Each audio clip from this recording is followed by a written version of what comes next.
ఆవిడ చూపులలోంచే అంతటి అనుగ్రహ ప్రసరణం చేసింది. అందుకే ఐశ్వర్యం ఎక్కడి నుంచి ఇస్తుంది అంటే ఆమె యొక్క చేతిలోంచి ఇస్తుంది అని చెప్పడం సాధ్యం కాదు. అందుకే లక్ష్మీ కటాక్షము అంటూ ఉంటారు.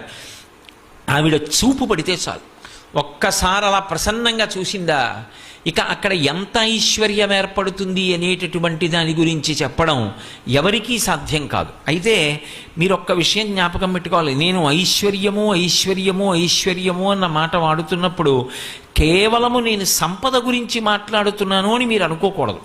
కేవలం ధనం ఒక్కదాని గురించి నేను మాట్లాడటం లేదు. శ్రీ సూక్తం అలా మాట్లాడలేదు.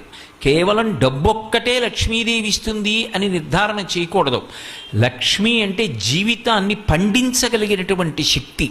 ఆవిడ ఇది ఇస్తుంది ఇది ఇవ్వదు అని ఉండదు. ఆవిడ దేన్నైనా ఇవ్వగలదు. అందుకే కలుముల నీనెడి చూపుల, ఆమె చూపుల చేత సమస్తమైన ఐశ్వర్యాన్ని ఇవ్వగలిగినటువంటి తల్లి అయి ఆవిడ చెలువంబుల మొదటి టెంకి సిరి పుట్టె నృపా. ఆమె ఈ లోకానికంతటికీ కూడా అద్భుతమైనటువంటి సౌందర్యరాశి, లోకమాత మొట్టమొదట సృజింపబడింది అన్నారు. అంటే మళ్ళీ క్షీర సముద్రంలోంచి ఆమె తల్లి క్షీరసాగరానికి కుమార్తెగా ఉద్భవించింది. ఇది ఆమె యొక్క అవతార స్వీకారమునందుండేటటువంటి తత్వం.